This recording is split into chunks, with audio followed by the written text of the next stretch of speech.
Hello, and welcome to your favorite channel, Double M. I'm Max, and I'm Mariana.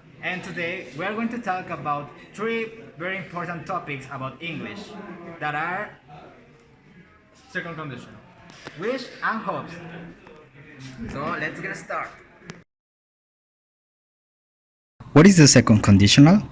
We use the second conditional for an unlikely or impossible outcome. This means the outcome probably wouldn't happen because the condition cannot or probably won't happen.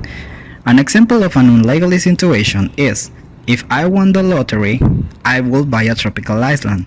Winning the lottery is a very unlikely condition, so the outcome of buying a tropical island will probably never happen.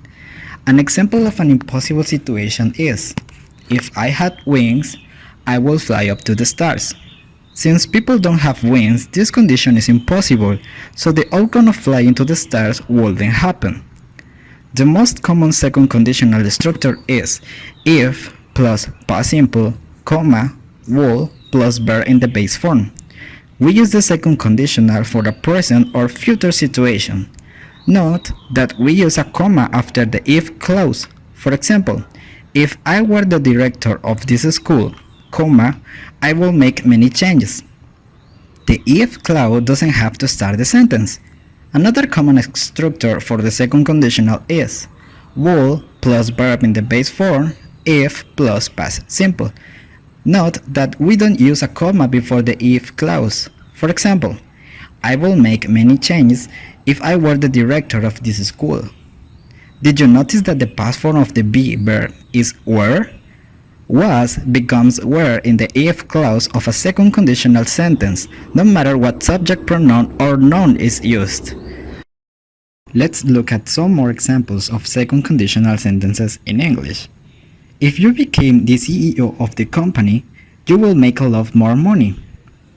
If our teacher just gave us the answers, we wouldn't learn anything. If I live on the moon, I will have a great view of the earth. They will have money to travel if they sold their house.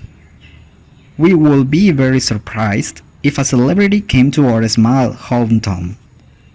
I will stop eating junk food if my doctor told me to. Now we are going to talk about wishes and hopes. First, when it comes to their meaning, I thought they are quite similar. They are also very different in how we use them and the meaning that they carry.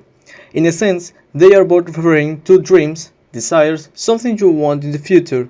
The difference in use is the likelihood of something happening.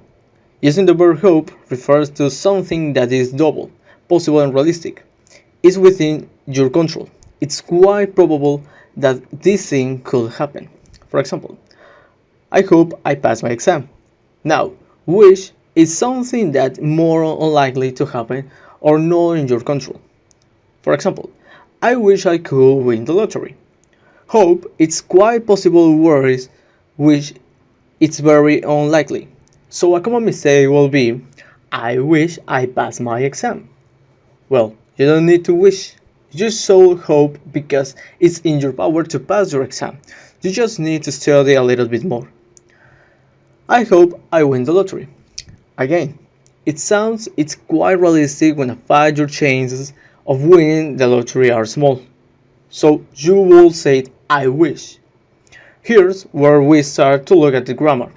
So hope is used to talk about the future situations, events or actions that are positive or good, or you want them to be positive or good. For example, I hope my team wins. I hope we see each other again. As you can see, we will use hope with the present simple. Now, you can also find a hope paired with the past simple. In this case, there is a slight difference in the situation and the meaning.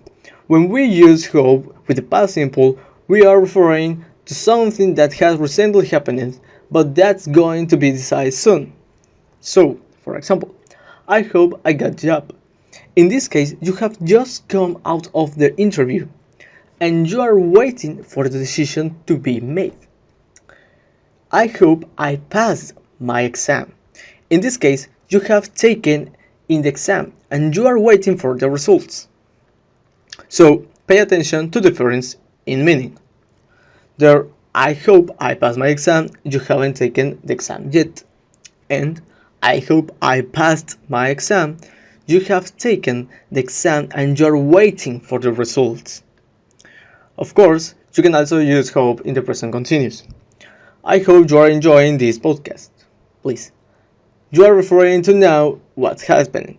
What's happening, sorry. I hope you are enjoying your food.